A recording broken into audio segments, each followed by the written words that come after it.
Oke. Ya, baik.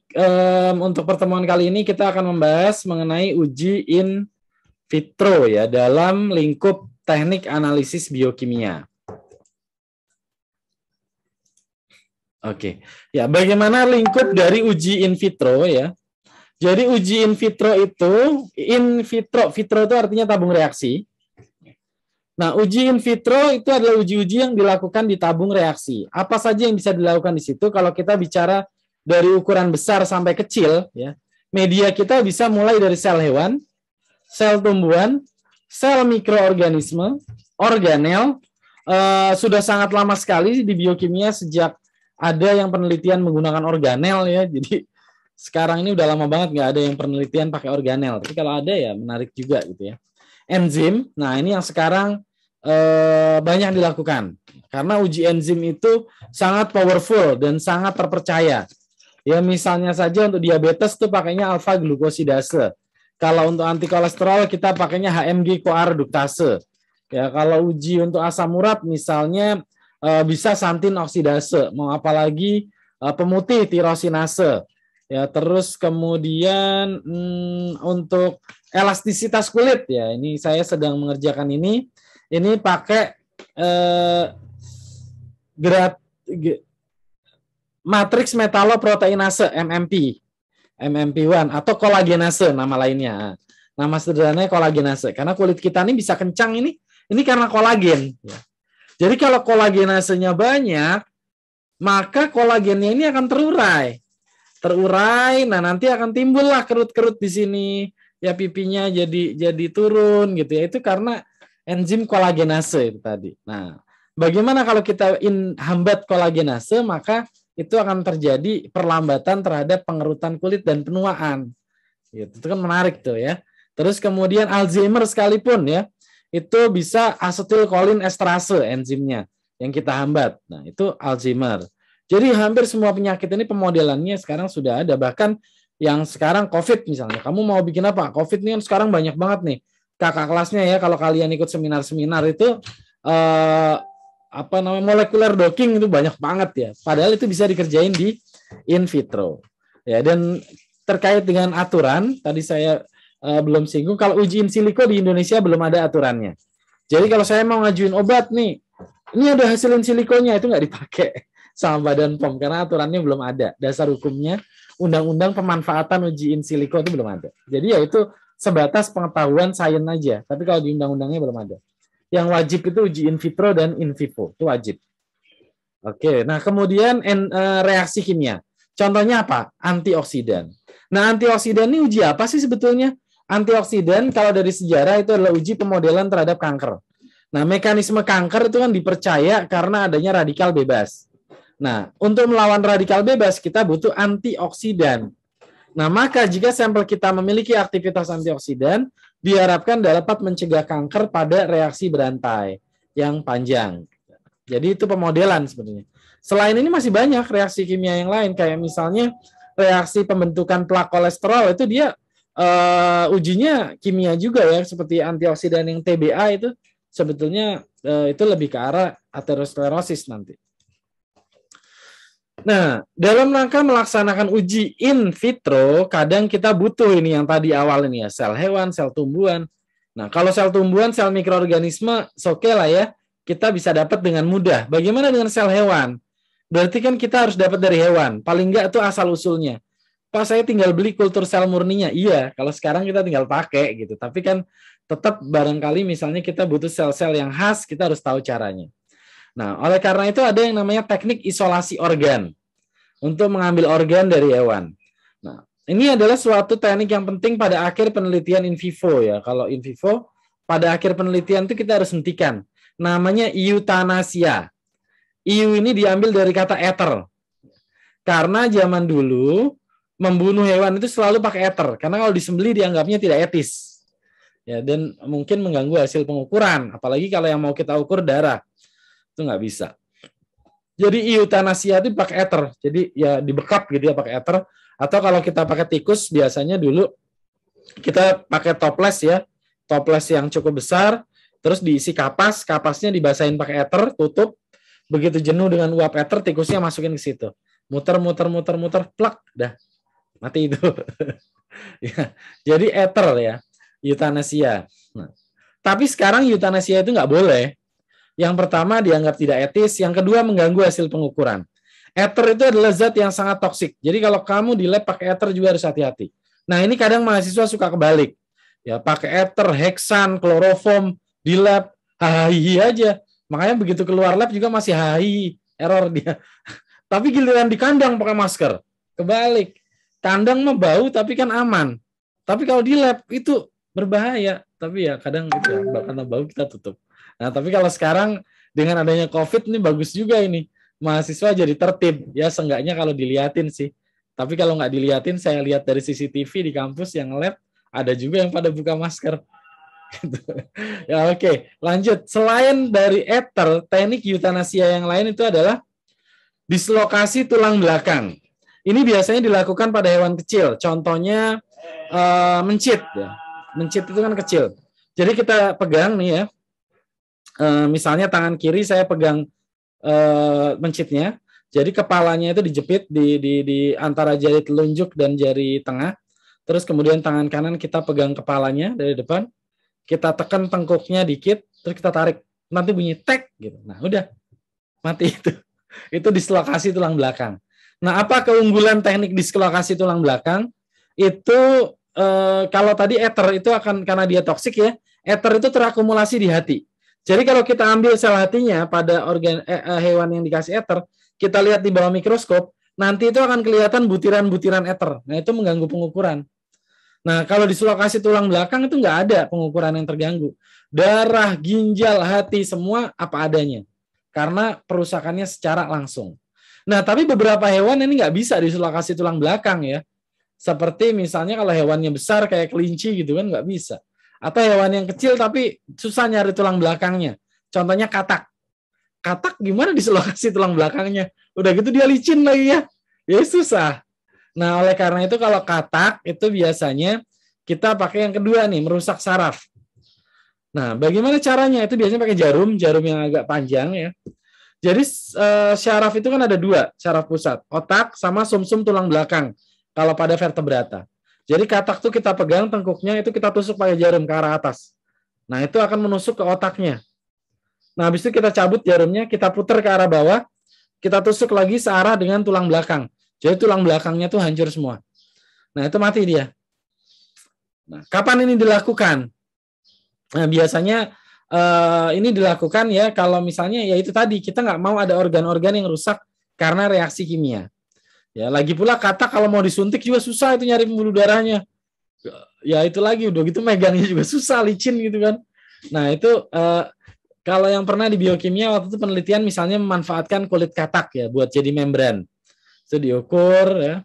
Nah itu setelah dikulitin tuh kulitnya diambil dijepit nanti dialirkan listrik. Itu pernah ada penelitian kayak gitu.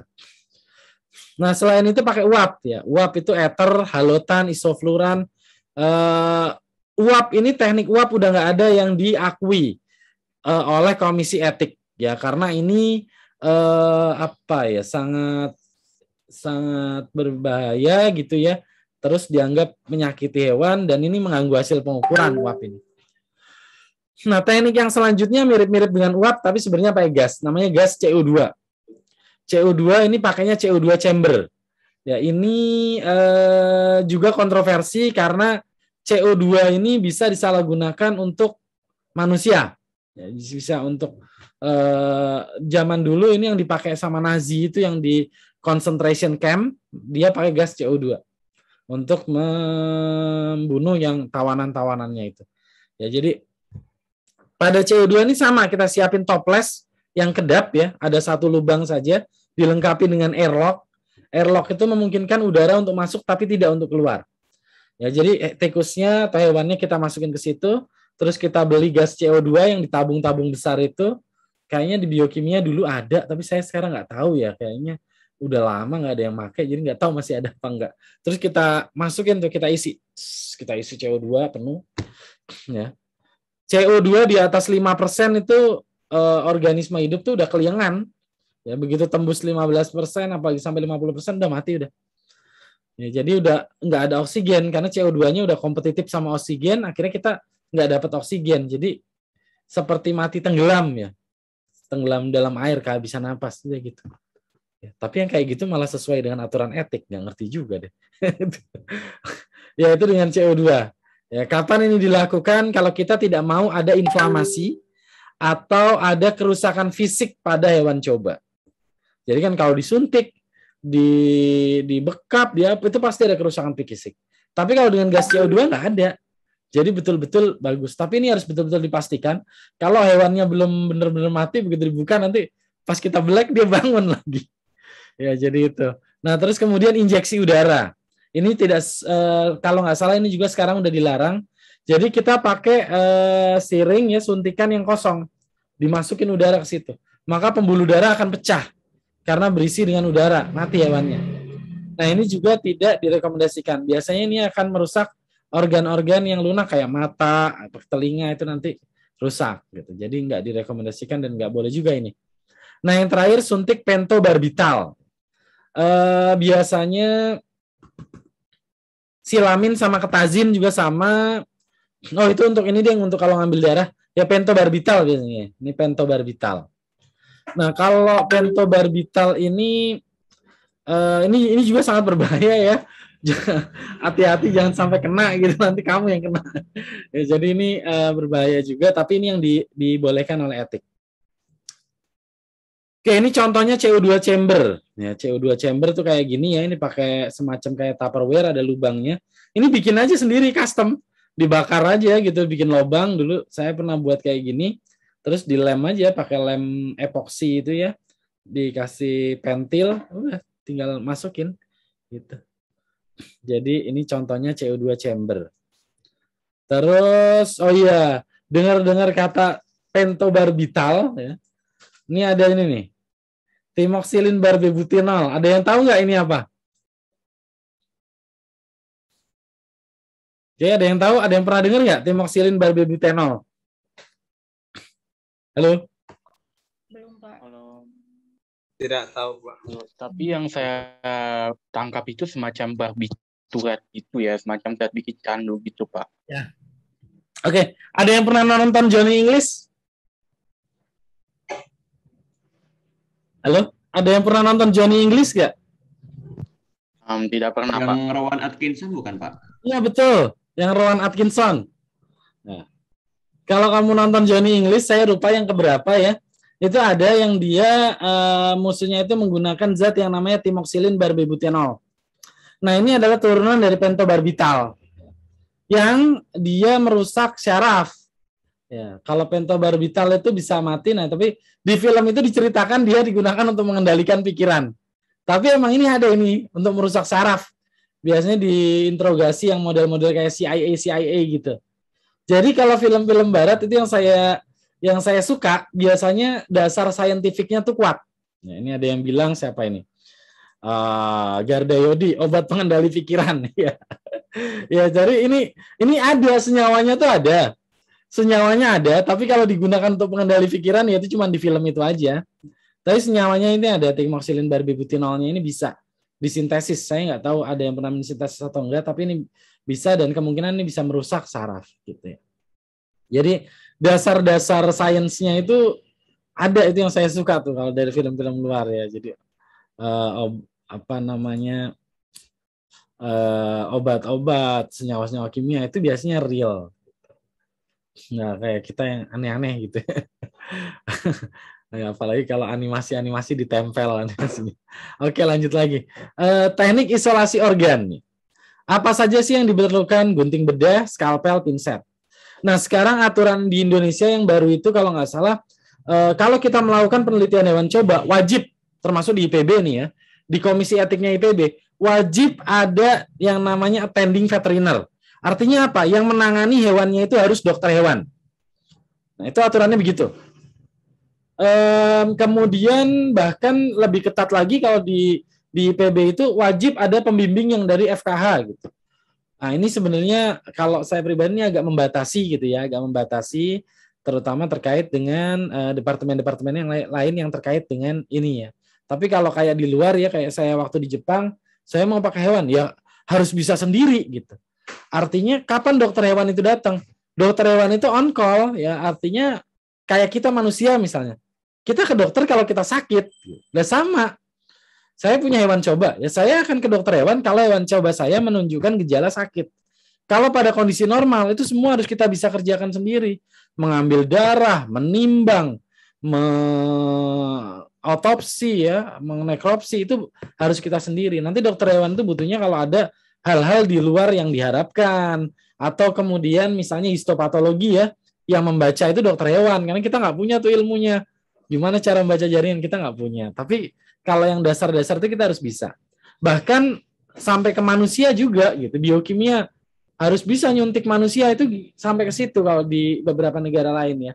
Kayak di Amerika juga saya tahu harus begitu gitu, karena ya itu dianggapnya tidak terlalu invasif ya, kayak menyuntik, ngambil darah. Tapi kalau di Indonesia nggak boleh, nggak tahu nih aturannya beda-beda. Jadi itu. Tapi kalau saya pribadi, kalau memang penelitian ini tidak memerlukan sertifikasi atau yang lain, kamu harus belajar, harus bisa, terutama yang tertarik dengan riset-riset in vivo ini ya, atau yang in vitro tapi yang menggunakan sampel in vivo. Ya, penggunaan gunting bedah, skalpel ya, atau pisau bedah, pinset ya untuk mengambil jaringan itu harus. Nah ini sekarang memang online ya. Ya, nah ini gambar tikus ya kalau kita belah. Jadi pada nekropsi atau pembedahan itu kita buat sayatan melintang panjang. Nah ini sama semua hewan vertebrata sama manusia juga sama. Kalau di otopsi mau diambil jaringan-jaringannya itu semua pasti dibuat sayatan panjang begini. Ya. Dulu pernah ada yang PL di Mabes Polri ya, di forensik itu dapat sampelnya gitu, analisis pankreas, hati gitu. Tapi yang ambil bukan kita. Aduh, kalau mahasiswa biokimia disuruh melek-melek ngeri juga ya. Kita tinggal dapat organnya doang, meskipun serem juga ya, ginjal. Nah, jadi ini dibelah. Nah, kalau kita benar, harusnya tidak ada pembuluh darah di tengah ini. Jadi nggak akan ada darah yang bocor. Nanti akan ada, kalau tikusnya gemuk itu ada lemak yang berlapis-lapis. Nah, di situ kita lihat sel lemak itu berlapis. Jadi kalau ada orang yang gemuk, itu lemaknya itu berlapis. Dan itu kita buka lapisan demi lapisan sampai kita bisa akses organnya. Nah, 2 pelarut yang penting disiapkan pada kondisi kayak gini yaitu alkohol 70% dan NaCl fisiologis atau NaCl 0,9%. Kalau belum ada darah, kita pakai alkohol untuk sterilisasi. Tapi kalau ada darah atau jaringan udah terekspos, itu bersihinnya pakai NaCl. Kalau disiram darah, disiram alkohol nih, padu udah dibuka kayak gini, ini hipotonis kan, jadi darahnya kemana-mana ya karena ada alkohol itu gitu ya. Makanya kalau sesar juga sama, kalau sesar itu cuman dia nanti melintang di bawah ya, di perut gitu ya. Nah itu melintang di perut karena di situ nggak ada pembuluh darah. Nah nanti kalau udah pertama melintang, kedua melintang, ketiga itu baru vertikal gitu. Nah kalau udah vertikal gitu biasanya ya sudah maksimal gitu. Oke, nah terus kemudian ini organ-organnya ya.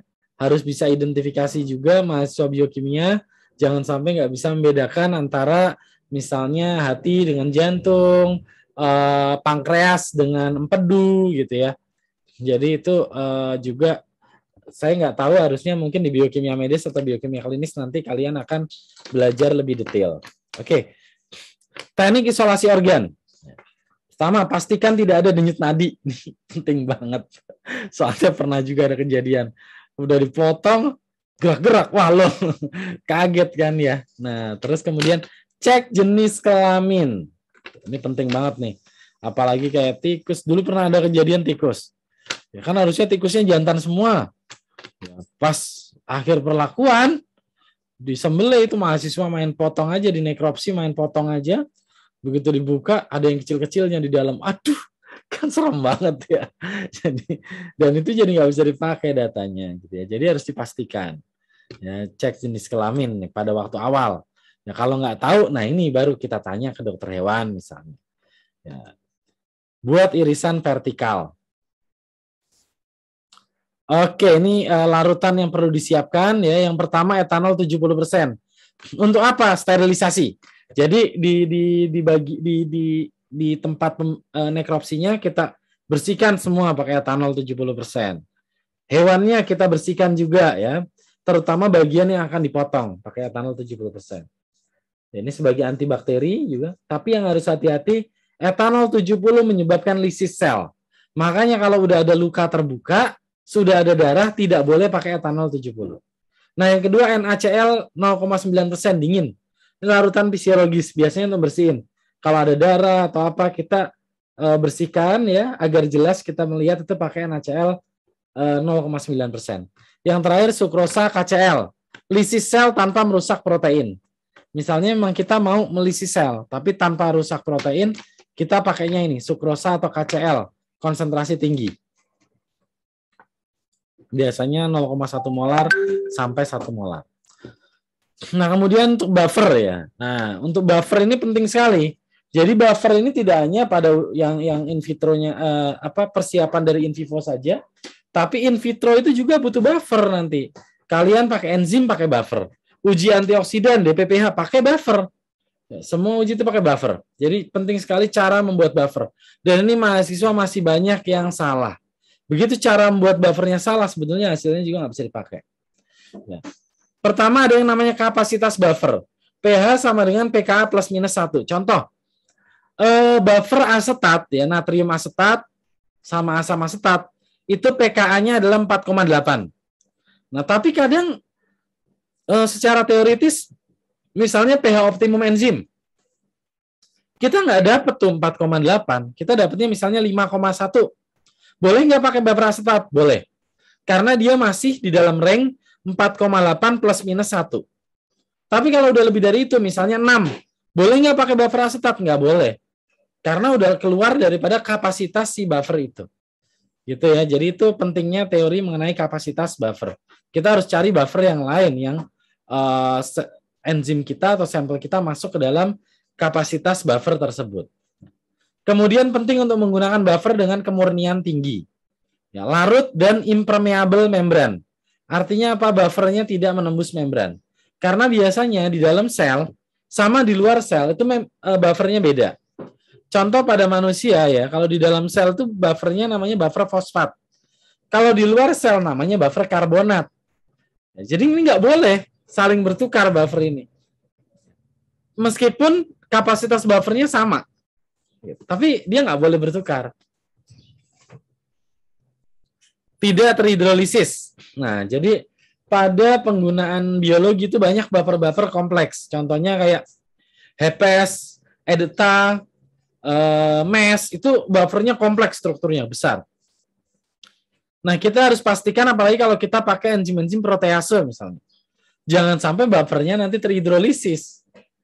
Otomatis nanti akan kacau pH-nya. pH tidak terpengaruh biofisik. Biofisik itu apa? Suhu, ya, tekanan, ya misalnya, atau konsentrasi garam, atau hal-hal yang lain. Misalnya logam, karena beberapa enzim kan perlu kofaktor logam ya. Misalnya polimerase pakai magnesium. Kalau buffer kita bereaksi dengan magnesium, ya tidak bisa dipakai. Kemudian buffer ini tidak boleh toksik. Dan hanya mengkompleks kation yang larut, ya tidak ada kation yang tidak larut di kompleks. Nah, kemudian tidak menyerap cahaya UV vis. Kenapa? Karena biasanya kita mengukur konsentrasi dengan spektrofotometer UV vis. Kemarin sudah diajarin ya waktu praktikum ya. Jadi kalau FTIR kan nggak bisa pakai mengukur konsentrasi. Konsentrasi pakai UV vis. Kalau buffer kita punya serapan di UV vis, ya kita nggak bisa ukur konsentrasi sampel nanti. Jadi kita harus pakai buffer yang tidak menyerap. Nah, ini beberapa contoh pilihan buffer pada biokimia. Yang paling sederhana memang sebenarnya buffer asetat. Tapi buffer asetat pada kenyataannya sangat jarang dipakai. Karena asam asetatnya itu sendiri, dia banyak bereaksi dengan zat lain ya. Karena dia karboksilat. Terus kemudian natriumnya juga itu tidak stabil juga gitu. Nah, selanjutnya biasanya yang dipakai apa? Yang pertama buffer fosfat. Campuran dari KH2PO4 sama Na2HPO4 itu bisa bikin buffer fosfat. Kelemahannya dia mengendap dengan penambahan kation. Jadi kalau ada kation kita nggak bisa pakai buffer fosfat. Nah, yang ini yang sering dipakai nih, tris HCl. Banyak kan ya buffer tris HCl. Nah, ini harus hati-hati kalau tris HCl itu buffernya toksik. Jadi kalau setelah itu nanti ada perlakuan misalnya larva udang atau yang lain, nggak bisa. Ya, kalau kita ingin isolasi lagi nggak bisa. Karena buffer tris HCl toksik, ada HCl-nya. HEPS. Buffer HEPS ini biasanya kalau kita berhubungan dengan hal-hal yang diisolasi dari darah, kita pakainya HEPS.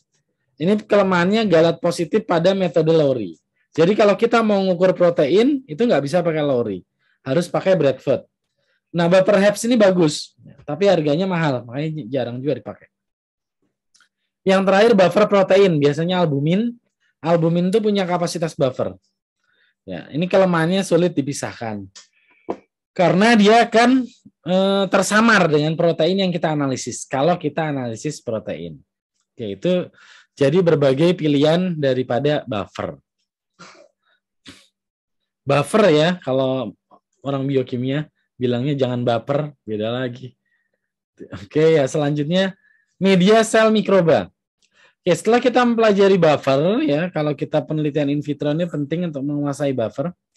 Selanjutnya media sel mikroba. Oh iya, terkait dengan buffer ini ada yang penting banget nih. Ini mahasiswa sering salah. Cara membuat buffer itu ada 3 jenis. Yang pertama, yang paling mudah ya, buffer yang udah jadi, baik dia padat atau cair. Kalau yang cair misalnya dia stoknya udah jadi. Buffer pospa pH 7 misalnya. 1 molar, kita butuh 0,1 molar, tinggal diencerin. Itu gampang banget. Buffer mesh juga udah jadi. Jadi dia dijual dalam bentuk serbuk yang tinggal dilarutkan pakai air, udah langsung kita pakai. Itu buffer yang udah jadi. Yang kedua, buffer yang harus dicampur. Biasanya ini kalau kita kembali lagi ke teori, campuran antara asam lemah dan garamnya. Atau campuran antara basa lemah dan garamnya. Ini yang kedua. Nah, ingat, kalau pada kondisi kayak gini kan kamu hitung tuh nanti. Contoh kamu mau bikin buffer asetat ya yang paling gampang. Kamu akan campurkan natrium asetat tambah asam asetat. Misalnya kamu mau bikin buffer asetat dengan konsentrasi 0,1 molar. 100 ml. Ya ini saya langsung studi kasus nih.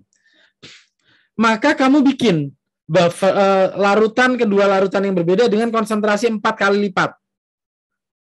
Kamu bikin 4 kali lipat. Jadi kamu bikin larutan asam asetat 0,4 molar.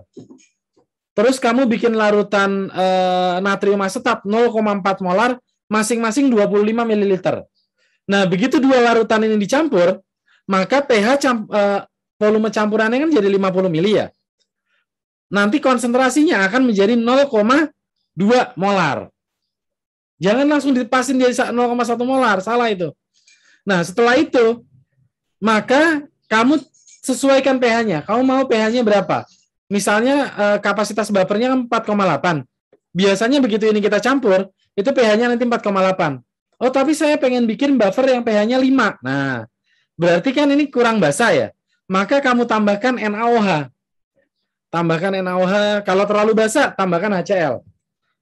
Ya. Nah, tambahkan NaOH. Terus nanti pH-nya naik sampai 5. Begitu pH-nya 5, di stop. Pindahkan ke labu takar 100 ml. Maka kita terak dia sampai 100 ml. Itu baru buffer asetat 0,1 molar pH 5 yang benar. Tapi mahasiswa berapa kali nih saya sering sekali menguji sidang salah. Ya, jadi kalau rata-rata di Indonesia ini problemnya, saya yakin ya ini yang pada kuliah di sini sekarang nih top of the rank di SMA-nya masing-masing ya. Dan saya nggak meragukan anak-anak Indonesia itu biasanya waktu SMA itu jago-jago banget kimianya. Yang ngitung basa dicampur asam jadi buffer. Wah, itu jago-jago banget deh. Apalagi kalau saya ngelihat soal-soal olimpiade atau soal-soal SNMPTN. Kadang saya juga perlu waktu lama buat ngerjain tuh. Apa yang lupa gitu ya. Dan emang, nah tapi anak-anak ini jago-jago lah pokoknya. Tapi begitu aplikasi, sering sekali lupa hal-hal ini. Jadi pengen bikin buffer 0,1 molar. Bikin 0,2 molar, 0,2 molar dicampur. Nah, ujung-ujungnya apa? pH-nya belum 5, tambahin lagi. Jadi volume akhirnya nggak 100. Ada lagi yang gini, yang dia campur padatannya. Jadi asam asetat kan cair ya, NaOH kan padat. Kok NaOH? Na-asetat ya, natrium asetat padat. Asam asetat cair, langsung dicampur. Nah itu bahaya, itu hipertonis ya, hipertermik, eksotermik, reaksinya eksotermik. Ya, jadi itu tidak boleh. Terus kemudian kalau ini udah dicampur di awal, dia bereaksi. Gitu. Jadi bukannya jadi buffer, malah dia bereaksi jadi garam. Jadi nggak seperti itu. Jadi kita buat larutannya terpisah baru dicampur. Begitu yang benar. Ya. Nah, itu yang kedua. Yang ketiga itu kita bikin buffer itu dari asam lemah plus basa kuat atau asam kuat plus basa lemah. Nah, ini lebih susah lagi. Dan kalau dicampur di awal, ini lebih bahaya lagi ya. NaOH campur asam asetat glasial gitu. Waduh, langsung ngebul itu asap putih. Ya, jadi itu harus diencerkan dulu dua-duanya baru dicampur. Itu teknis banget sih emang, tapi ya balik lagi kadang mahasiswa lupa dan dosen kadang ya main percaya aja gitu. Sehingga terjadi hal-hal yang tidak diinginkan. Oke, lanjut lagi sumber energi. Media sel mikroba. Kalau kita mau memelihara mikroba untuk uji in vitro, kita perlu sumber energi. Apa saja sumber energi? Kita harus paham mikroba kita itu jenisnya apa. Kemolitotrof, kemoorganotrop, fotolitotrop, fotoorganotrop. Waduh, apa ini Pak? Itu ya, ini refresh lagi nih mikrobiologinya ya sama biologinya. Kemolitotrof, dia dapat energi dari kimia. Kita harus kasih, misalnya belerang. Kemoorganotrof, dia dapat energi dari senyawa organik. Misalnya glukosa, ekstrakamir, PDA ya, potato dextrose agar dan yang lain. Fotolitotrof, berarti dia harus dapat cahaya.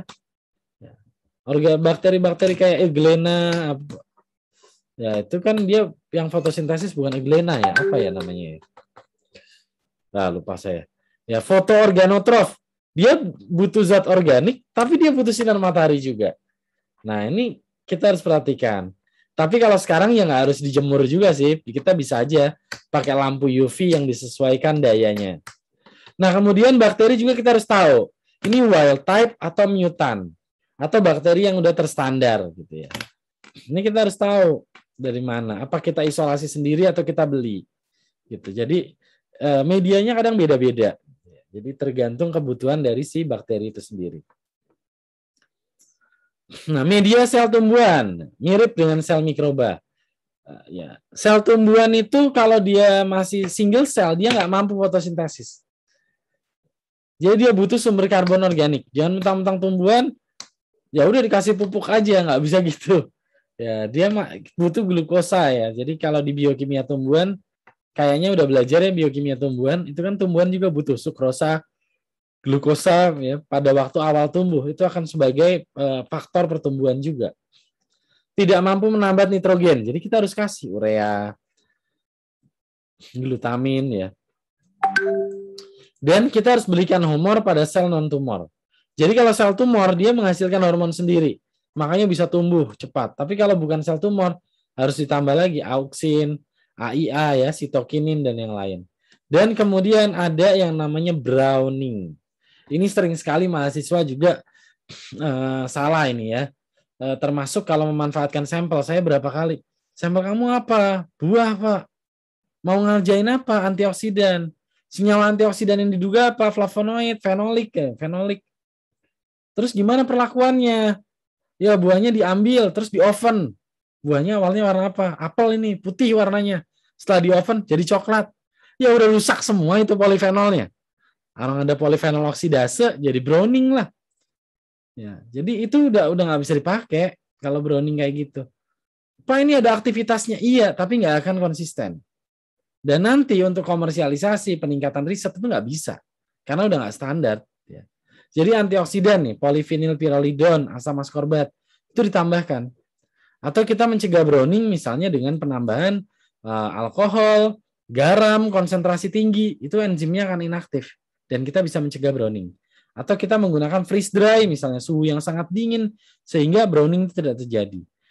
Kalau kamu lihat, ada tuh namanya keripik-keripik ya, ada kan ya, kayak keripik apel, keripik mangga, itu warnanya bagus-bagus tuh, ya masih kuning, putih gitu. Nah, mereka punya teknik-teknik untuk mencegah browning gitu. Ya, karena kalau warnanya udah berubah, konsumen juga nggak mau. Gitu. Ya, jadi ini browning ini suatu tantangan ya pada penelitian-penelitian yang memanfaatkan sampel tumbuhan, terutama buah dan kulit buah. Itu browning itu ancaman yang sangat berat. Jadi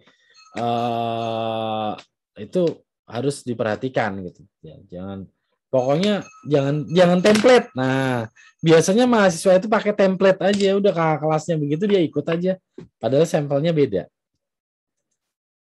Oke, kemudian media sel hewan. Nah, ini lebih susah ya. Sel hewan itu sangat sensitif terhadap pH. Pertukaran gas sangat penting, karena kalau kita di dalam tubuh nih, sel kita, misalnya sel otot dalam tubuh saya, kan saya menghirup O2, melepas CO2, sehingga konsentrasi O2 dan CO2 di otot saya itu selalu stabil.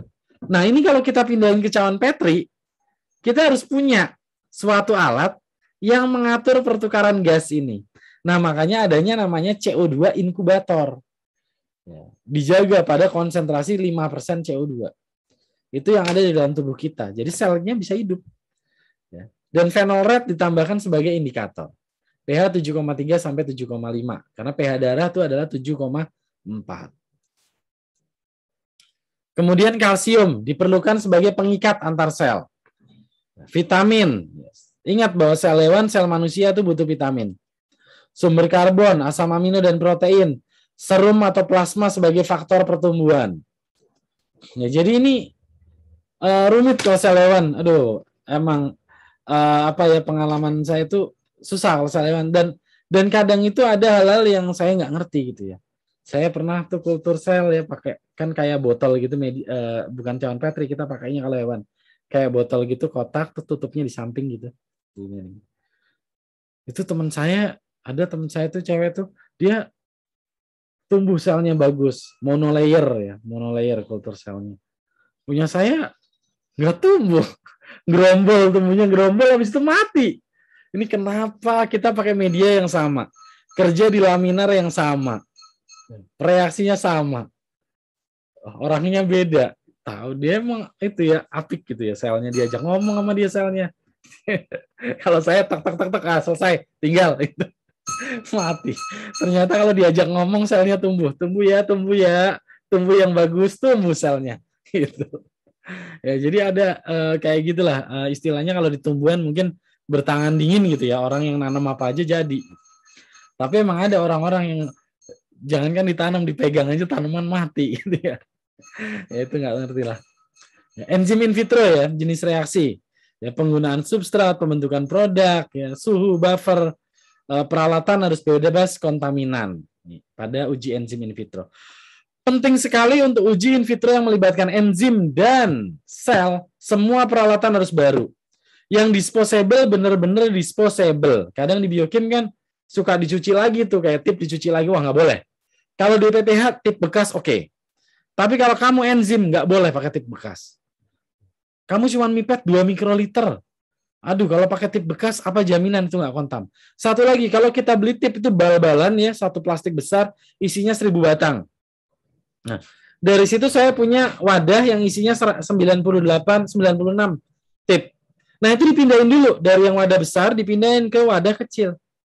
Jangan langsung ngambil dari wadah besar.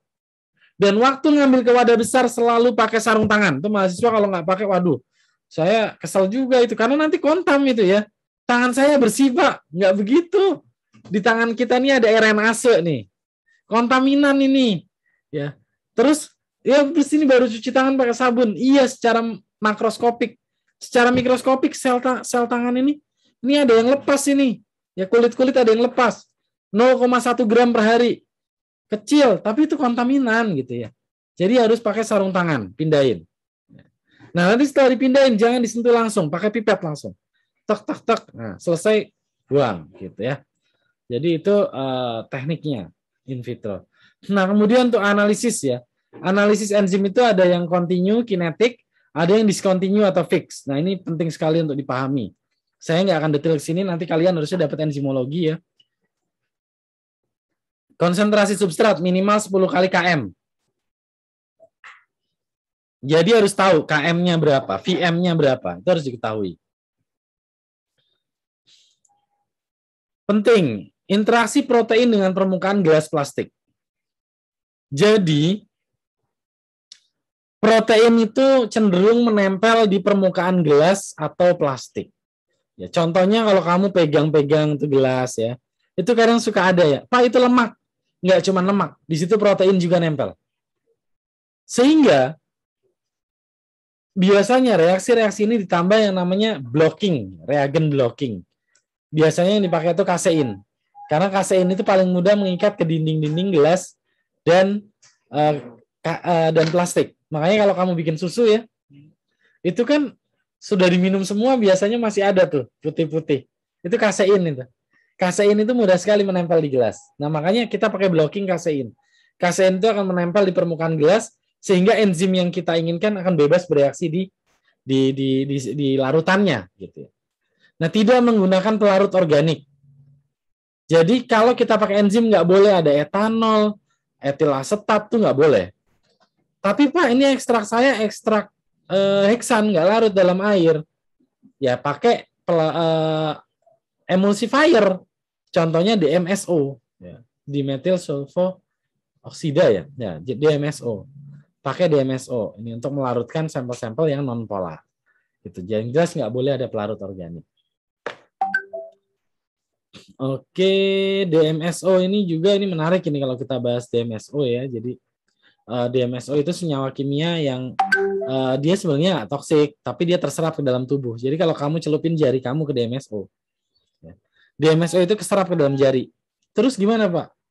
Kebuang nggak dari tubuh kita? Kebuang, tapi metode pembuangannya unik DMSO ini. DMSO itu metabolismenya itu nanti lari ke lidah. Jadi dia keluarnya itu di sel lidah. Jadi nanti lidahnya pahit. Nah udah dibuang baru kita ludah gitu ya. Jadi itu makanya saya juga suka bilang ke mahasiswa, ya DMSO, tapi ya jangan sampailah kena kulit. Karena itu terserap ke kulit. Nanti nggak enak lidahnya rasanya. Jadi senyawa-senyawa kimia itu emang unik-unik. Oke, sebagai penutup dari kuliah ini, saya akan memberikan pengenalan mengenai radiasi. Kenapa radiasi ini saya yakin nggak diajarkan di mata kuliah yang lain. Tapi teknik radiasi itu adalah teknik yang paling powerful dalam analisis bahan biologis. Ya, sebagai contoh sekarang aja ya, kalau kamu sakit, atau sekarang yang lagi rame ini COVID ya. Selain metode PCR, metode untuk diagnosis COVID yang paling tegak itu adalah X-ray, sinar X. Di foto tuh toraksnya, paru-parunya. Ada kabut enggak?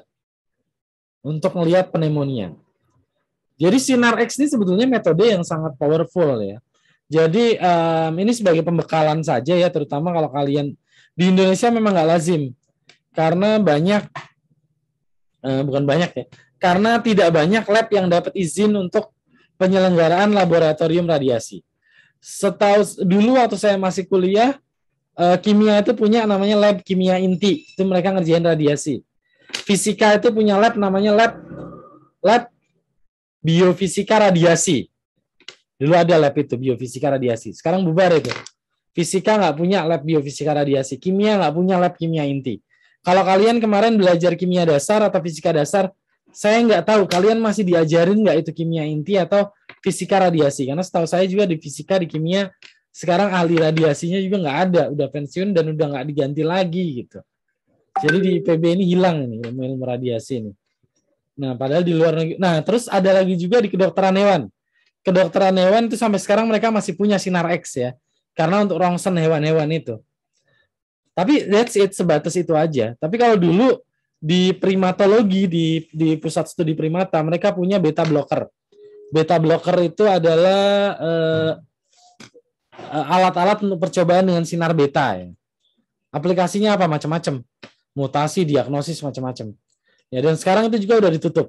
Jadi mereka udah nggak punya izin untuk penelitian radiasi lagi. Jadi praktis di IPB radiasi cuman tinggal di rumah sakit hewan aja, itu pun sebagai sinar X saja yang paling lemah lah istilahnya. Dulu sampai sinar beta IPB bisa. Kalau alfa belum.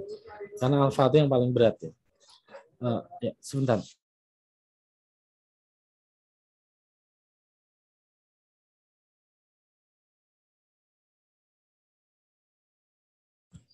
Ya, oke. Jadi itu terkait dengan apa namanya radiasi ya, penelitian radiasi. Nah, Tapi kalau kalian nanti mungkin ada yang melanjutkan ke luar negeri gitu ya, atau mungkin pekerja di perusahaan-perusahaan internasional ya, yang mereka menggunakan ini penting untuk sebagai pengantar gitu. Termasuk juga saya pernah mengajukan yang namanya XRF ya, X-ray fluorescence. Itu sama Pak Akhir, waktu itu Pak Akhir masih kadep fisika. Pak, ini kayaknya kalau biokimia fisika kita merger nih, kita ngajuin alat ini ke IPB, keren nih Pak. Gitu. Itu alat untuk mengukur komponen dari suatu bahan tanpa merusak bahan itu. Jadi sistemnya difoto. Bisa apa aja, misalnya saya ambil daun saya masukin ke alat itu. Dia akan difoto oleh alat itu secara 3 dimensi. Jadi di dalam alat itu daunnya diputar, cekrek diputar. Nah, nanti alat itu akan menganalisis daun ini berapa persen karbon, berapa persen nitrogen, berapa persen magnesium gitu dan seterusnya. Jadi persen unsur penyusun dari suatu molekul, dan itu bisa berlaku buat apa aja. Mau benda hidup bisa. Jadi kayak kita punya tikusnya dipingsanin dulu, masukin ke situ, dipoto. Tikus hidup sebenarnya bisa tikus hidup, tapi kalau hidup khawatir dia nanti di dalam gigitin kabel-kabel atau apa gitu. Jadi pingsanin dulu, taruh di situ, nanti difoto sama alat itu, cekrek. Jadi kalau kita punya misalnya obat, kita kasih makan ke tikus itu, kita foto, kita tahu nanti obat itu udah sampai kemana. Oh, ini udah sampai ke usus, diserap, ke darah, beredar, oh tersebar di otak, di hati. Itu bisa kebaca pakai X-ray fluorescence itu. Dan bukan cuman dia baca foto, dia baca persen. Jadi kesebar berapa persen ada di otak, berapa persen di mana. Dia bisa analisis itu. Itu X-ray fluorescence. Itu powerful banget, tapi emang kita kalaupun beli kita bingung juga ini taruh di mana gitu. Biokimia dan fisika kita nggak punya ruangan yang sertifikasi untuk radiasi. Nggak bisa ditaruh di lantai berapa. Di lantai 1 sebelah ruangan saya, wah saya kena nanti. Jadi nggak bisa. Jadi ini harus butuh ruangan yang emang sertifikasi untuk radiasi ya, karena sinar X. Meskipun katanya sinar X nggak bahaya ya, tapi saya nggak percaya juga sih namanya radiasi gitu ya. Oke, jadi exposure dari radiasi. Sebetulnya kita ini dapat radiasi dari mana-mana ya. Dari matahari itu ada radiasi kosmik, radiasi terestrial dari batu-batuan ya. Apalagi kalau yang dekat gunung berapi itu dari dalam bumi kan banyak batuan radioaktif yang kemudian memancarkan. Dari makanan, dari perlakuan medis ya, itu kita kena radiasi. Nah, radiasi itu diukur dengan alat yang namanya Geiger-Müller. Nih, alat ini nih. Detektor radiasi. Dia bunyi tek gitu. Makin kenceng intervalnya, maka makin dekat dengan sumber radiasi. Oke, jadi itu terus kemudian biasanya orang-orang yang bekerja di lab radiasi dikasih badge kayak gini, dosimeter. Yaitu nanti sebetulnya bahannya itu simpel dari plat foto ya. Dari plat foto dia lama-lama menjadi hitam semakin terekspos radiasi. Jadi kalau nanti sudah full hitam, biasanya harus berhenti dulu, nggak boleh masuk ke dalam fasilitas radiasi. Dipindahin ke pekerjaan TU atau diliburkan. Ya, sampai dosis radiasinya normal lagi, baru kemudian boleh kerja lagi. Biasanya kalau pekerja radiasi begitu. Nah, pekerja radiasi juga itu punya dosis yang berbeda dari orang normal ya. Jadi sel tubuh kita ini punya toleransi namanya. Kalau kita yang nggak pernah kena radiasi sedikit, kita bisa jadi kanker. Tapi kalau orang yang sehari-hari bekerja dengan radiasi, mereka itu daya tahannya 10 kali dari orang yang tidak terkena radiasi. Gitu. Jadi sel kita tuh bisa menyesuaikan, beradaptasi. Itulah hebatnya sel manusia. Jadi bisa beradaptasi. Ya, pelan-pelan itu kita ntar menyesuaikan. Jadi bisa sampai 10 kali orang yang normal kalau pekerja radiasi itu. Oke. Ya, tapi saya waktu kuliah juga waktu S3 sempat profesor saya, udah kamu ngerjain enzimnya pakai ini nih metode RIA ya. RIA itu radio immunoassay. Pakai metode radioaktif. Tapi saya pikir-pikir, pakai radiasi. Saya udah ikut pelatihan radiasi, jadi udah dapat sertifikat untuk masuk lab radiasi. Saya masuk labnya, kayaknya ngeri ini. Nggak jadi saya pakai metode spektro aja lah yang jadul. Ya jadi takut juga gitu ya. Oke, ya itu side story ya. Jadi bisa juga ada juga tuh orang ya kalau biar nggak disuruh masuk lab radiasi lagi, batch-nya itu taruh aja. Batch-nya taruh di dekat sumber radiasi terus kita nge-lab. Nah, begitu kita udah selesai nge-lab mau pulang, ambil lagi batch-nya, pasang lagi baru kita pulang. Jadi cepat penuh batch-nya. cepet itu. Wah, ini kamu udah kebanyakan kepapar radiasi, udah nggak boleh masuk. Jadi aman. Ya itu radiasi itu kayak gitu. Jadi radiasi ini sangat berbahaya. Ya, dan kita di Indonesia, orang Indonesia itu cenderung santai, santuy lah istilahnya ya. Cenderung santuy itu orang Indonesia, itu bahaya banget padahal. Radiasi itu nggak berbau, nggak berwarna, nggak berasa, tahu-tahu membunuh. Ya, jadi pernah waktu berapa tahun yang lalu tuh ada kasus di Batan. Ya, ada yang mencuri besi-besi radiasi. Dia pakai buat bikin kursi di rumahnya. Ya udah, begitu ketahuan ya dicari kan, oh ini ada bahan yang hilang nih, radiasi yang hilang, logam radioaktif yang hilang. Ternyata dia ngambil. Diambil tuh kan sempat masuk TV juga ya rame. Nah ya udah, satu perumahan tuh dikarantina. Nah lebih intensif lagi nanti satu rumah itu dikarantina udah. Karena semua perabotnya udah tercemar semua, udah terpapar semua, udah terradiasi semua, harus dibuang semua itu. Terutama perabot-perabot yang mengandung logam ya. Alat-alat elektronik itu udah terserap semua, udah kena radiasi semua. Udah nggak boleh dibawa. Jadi gitu. Itu radiasi. Nah, sekarang pembicaraan radiasi di Indonesia menghangat lagi ya. Karena memang radiasi itu sumber energi yang murah. Jadi kalau kita mau bikin listrik pakai radiasi, pakai reaktor nuklir itu jauh lebih murah daripada kita pakai solar, pakai tenaga angin atau tenaga air terjun. Pakai radiasi itu murah bikin. Pakai radiasi. Australia juga mau bikin kapal selam nuklir kan. Nah, itu pakai radiasi itu murah jatuh. Nah, tapi memang ya kayak misalnya di Jepang sendiri ya. Harga listrik di Jepang dengan di Indonesia itu di Jepang lebih murah. Ya, karena dia pakai nuklir, tapi resiko memang tinggi. Oke, lanjut ini prinsip perlindungan radiasi ya. Perlindungan itu kita bisa melindungi dari radiasi dengan waktu, jangan lama-lama ada di tempat yang radioaktif, jarak sejauh mungkin, dan terakhir pelindung, shielding. Ya, pakai pelindung. Alfa, beta, gamma pelindungnya beda. Yang paling tipis itu alfa. Oke, waktu. Ya. Waktu yang dihabiskan di tempat radiasi itu sekecil mungkin. Terus kemudian jarak. Jarak itu berbanding eksponensial terhadap paparan radiasi. Ya. Jadi kayak gini contohnya. Makin dekat ke sumber radiasi itu radiasi yang diterima itu berkali-kali lipat karena eksponensial, bukan logaritmik ya, bukan aritmatik. Jadi semakin dekat sumber radiasi, semakin tinggi radiasi yang kita terima. Kemudian pelindung. Gunakan pelindung yang sudah diatur dan direkomendasikan oleh badan-badan tenaga atom. Ya, banyak pelindung komersial yang tersedia ya. Partikel alfa itu paling mudah pelindungnya karena dia dengan jarak 10 cm di udara aja dia udah nggak kena kita. Itu partikel alfa. Tapi biasanya dilapis lagi. Nah, partikel alfa ini biasanya sampai kulit juga udah dia nggak tembus ke dalam. Tapi kalau kena kulit ya langsung kanker kulit. Karena partikel alfa itu sangat tinggi energi ionisasinya. Jadi ya kita pakai baju ya kayak APD yang untuk COVID itu udah cukup lah untuk partikel alfa. Ya, jadi itu terus kemudian partikel beta. Partikel beta itu dia lebih tebal daripada partikel alfa pelindungnya.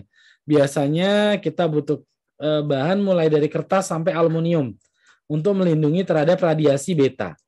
Nah, beta ini juga cukup berbahaya ya karena ionisasinya tinggi tapi mampu menembus pelindung. Tapi pelindungnya nggak terlalu tebal.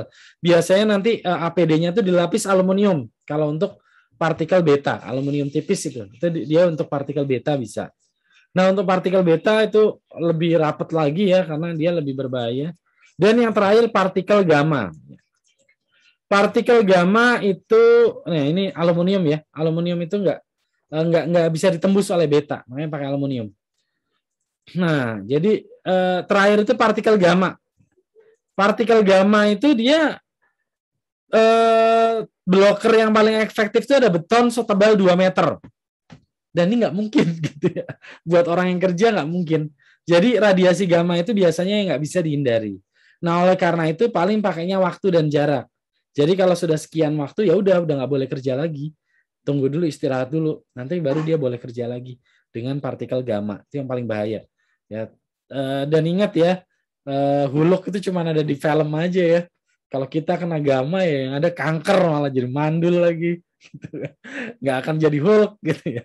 Mungkin jadi hijaunya dapat tapi kuatnya nggak dapat jadi hijau semua. Gitu. Malah jadi Swamp Thing nanti. Oke. Itu partikel gamma. Jadi gamma ini yang paling berbahaya. Ya dari radiasi nuklir. Kenapa kemudian ketebalan dindingnya itu harus 2 meter? Itu untuk mencegah yang gamma. Nah, di sini letaknya. Saya pribadi saya sangat setuju ya kalau Indonesia mengembangkan nuklir untuk untuk energi atau untuk pertahanan boleh juga sih sebetulnya. Tapi dengan sistem administrasi di kita yang masih kadang kurang bagus lah ya. Kita kan sering dengar ya misalnya pembangunan tidak sesuai spesifikasi, hambalang ya kasus-kasus kayak gitu kan kita sering dengar. Nanti kontraktor disuruh bikin beton 2 meter, dia bikin 1,5 meter. Itu aja udah jadi masalah gitu loh. Jadi sangat berbahaya hal kayak gini. Jadi kalau secara teknologi saya yakin Indonesia mampu secara teknologi. Secara administrasi yang perlu ditanyakan gitu ya. Jadi kita secara administrasi saya masih ragu. Secara teknologi saya yakin Indonesia mampu dan saya mendukung gitu ya. Tapi secara administrasi saya belum mendukung. Nah, karena administrasi kita ya Mas Bukit. Jadi itu terkait nuklir. Nah, ini diskusi yang menarik nanti kalau kita diskusi. Oke, efek radiasi. Tidak ada satupun efek radiasi yang menguntungkan pada manusia. Kalau pada tanaman, Pak, ada. Ya, jadi salah satu metode pemulihan tanaman itu diradiasi. Tapi kan bibitnya banyak, ribuan bibitnya diradiasi, jebret. Terus tanam. Pasti kan ada yang bagus. Tapi pada manusia ini kan ngeri gitu, nggak ada radiasi yang jadi bagus. Yang ada kita jadi alien nih kayak gini nih, Star Trek nih. Jadi pasti akan mengakibatkan penyimpangan genetik dan itu diturunkan gitu. Oke, namanya ada LET ya, linear energy transfer. Ya, energi yang ditransfer ke jaringan. Ya, saya bisa cerita ini banyak ini kalau mau mendalami bagaimana penerimaan jaringan terhadap radiasi. Jadi jaringan itu semakin sering berdiferensiasi, semakin rentan, semakin kuat terhadap radiasi. Semakin banyak berproliferasi, semakin rentan terhadap radiasi. Jaringan apa yang paling sering proliferasi di tubuh kita? Jaringan gamet. Ya, pada laki-laki sperma. Sperma itu kan proliferasinya banyak, sering banget. Membelah terus ya. Makanya kalau begitu kena radiasi, yang pertama kena itu adalah sel gamet. Jadi kemungkinan mandul itu besar. Nah, yang terakhir kenapa? Yang paling jauh berdiferensiasi. Sel apa yang paling jauh berdiferensiasi dari zigot? Sel otak. Jadi sel otak itu adalah sel terakhir yang paling atau sel yang paling kebal terhadap radiasi. Itu ada rumusnya tuh. Oke, kemudian ini ya bagaimana radiasi itu bisa merusak tubuh kita ya. Jadi ini efek radiasi dia akan mengalami deposit tersimpan. Ya, jadi nggak hilang dan nggak bisa dibuang gitu ya. Nah, ada atom-atom yang teroksidasi. Nah, oksidasi ini menyerang DNA. DNA yang rusak nanti akan menyebabkan kanker atau penyakit genetik jangka panjang. Mungkin di kita belum teramati, nanti di keturunan kita teramati.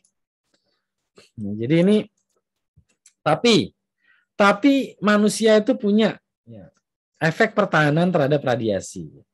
Berbagai antioksidan dalam tubuh, berbagai enzim-enzim proofreading, misalnya DNA polimerase 2 yang berfungsi untuk proofreading urutan DNA.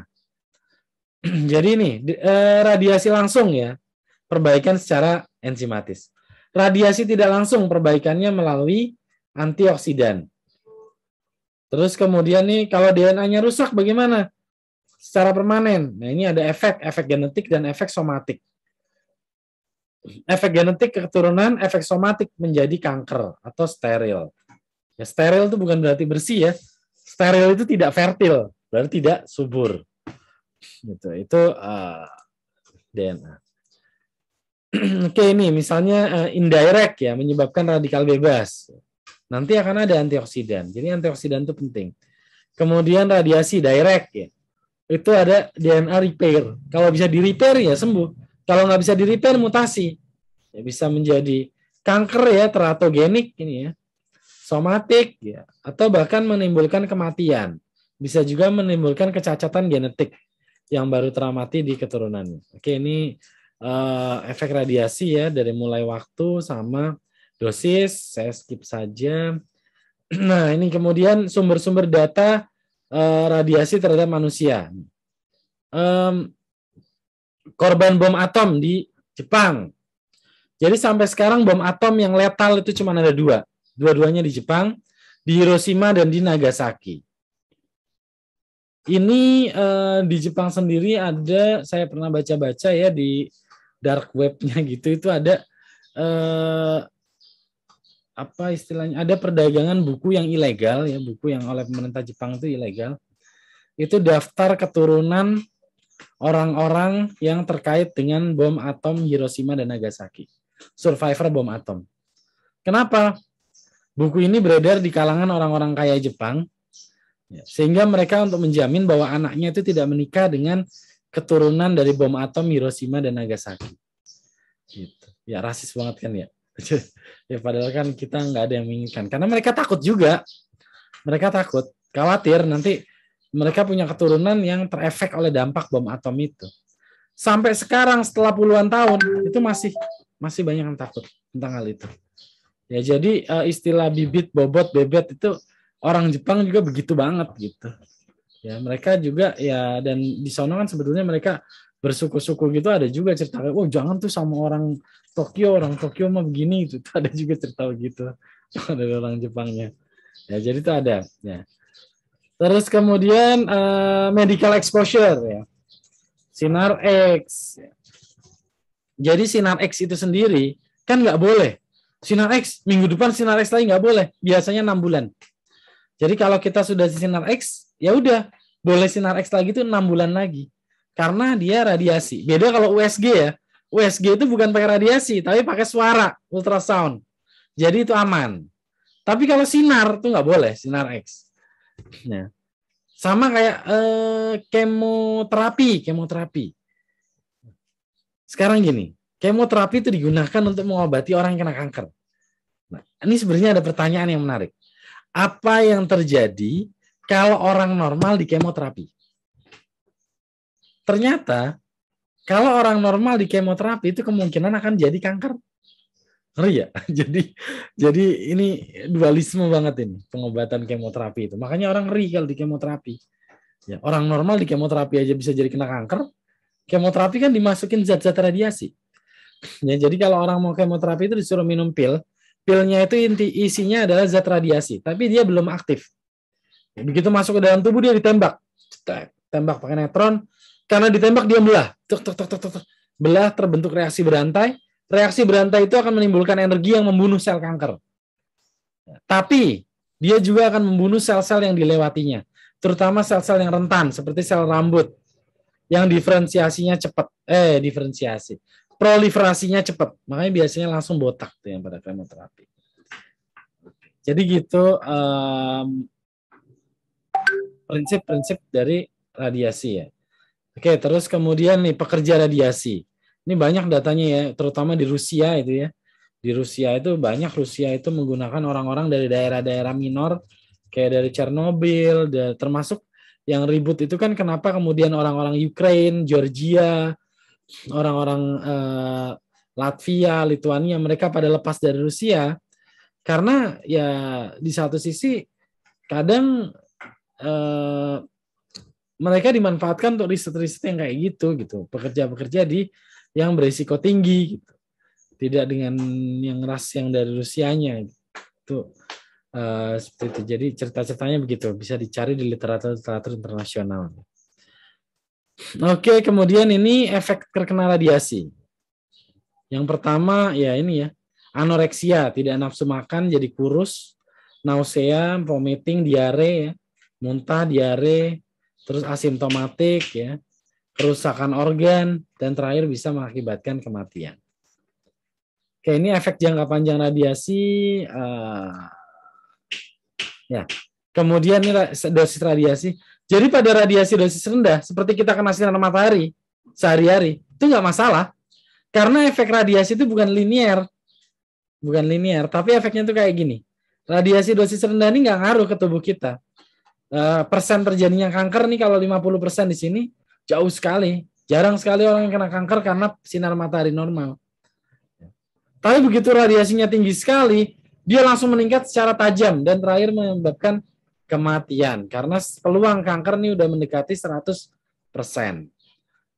Baik, itu yang bisa saya sampaikan terkait pertemuan terakhir dari teknis analisis biokimia. Semoga ini menjadi bekal ya dalam penelitian-penelitian in vitro, terutama yang banyak dikerjakan oleh mahasiswa biokimia. Dan kalau kalian nanti berkembang, seenggaknya sudah pernah terekspos sedikit tentang materi pemanfaatan radiasi dalam penelitian biokimia.